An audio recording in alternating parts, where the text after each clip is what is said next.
1961ஆம் ஆண்டு ஆகஸ்ட் 24ஆம் தேதி மருதநாட்டு வீரன் திரைப்படம் வெளியானது. சிவாஜி கணேசன் அவர்கள் நடித்த சரித்திர படங்களில் ஒன்று மருதநாட்டு வீரன். மருதநாட்டு வீரனாக சிவாஜி கணேசன் அவர்கள் நடிச்சிருப்பாரு. அந்த கதாபாத்திரத்துக்கு அவரை விட பொருத்தமானவர் இல்லை அப்படின்னு தான் சொல்லணும். குதிரையில் போகும்போது பாடும் பாடல் காட்சி வரவேற்பை பெற்றது. சிறையில் இருந்த மருதநாட்டு வீரனை அவன் நண்பன் விடுவிக்கும் காட்சி சற்று புதுமையாக இருந்தது. ரசிகர்களின் வரவேற்பையும் பெற்றது. சிறை காவலர்கள் முன் நாட்டியமாடி ஒரு மங்கை மயக்குவாள். திறவுகோல் அவள் கைக்கு வந்துவிடும். இல்லையானால் உணவில் மயக்க மருந்தை கலந்து சிறை காவலர்களை மயக்குவதும் உண்டு. ஆனால் இந்த படத்துல விதவிதமான பலகார வகைகளை தின்ன கொடுத்து ஏமாற்றுகிறான். மருதநாட்டு வீரன் திரைப்படத்துல இளவரசியாக வருபவர் ஜமுனா. ஆனால் மருதநாட்டு வீரனிடம் வாழ் பயிற்சி பெற்றும் அவனை காதலித்தும் பிறகு தாய்மையை அடைந்து அதன் பரிசாக தண்டனை அடைந்தும் தப்பி ஓடியும் அப்படின்னு பல விதங்களில் தன்னுடைய கதாபாத்திரத்தை திறம்பட ஏற்று நடிச்சிருப்பாங்க.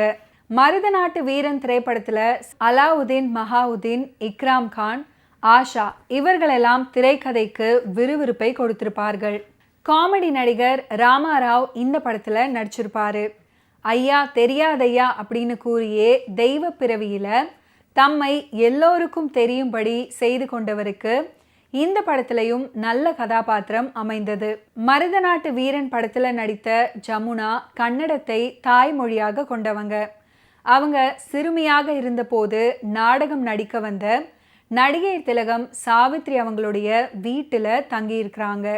சிறுமி ஜமுனாவை பார்த்த அவருக்கு இந்த பெண் சினிமாவில் நடிப்பார் அப்படின்னு தோன்றியிருக்கிறது. சினிமாவுக்கு வா அப்படின்னு அப்போது அழைத்திருக்கிறாங்க. ஜமுனா நன்றாக படிப்பவங்க அப்படின்றதுனால அவரை மருத்துவராக்க வேண்டும் அப்படின்றது அவங்களுடைய தந்தையுடைய கனவு.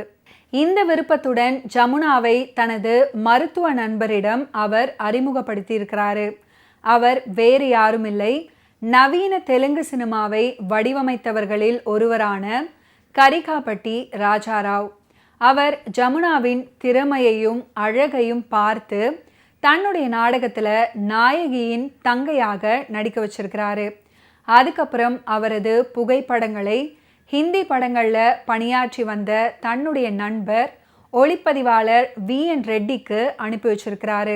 மருதநாட்டு வீரன் திரைப்படத்தில் வீரன் வேற்று நாட்டுக்கு மாறு வேஷத்தில் சென்று அந்த நாட்டு இளவரசரின் உதவியால் சூழ்ச்சி செய்து இளவரசிக்கு மாலையிடுகிறான். அதற்கு பிறகும் இளவரசிக்கு துன்பம் உண்டாகிறது.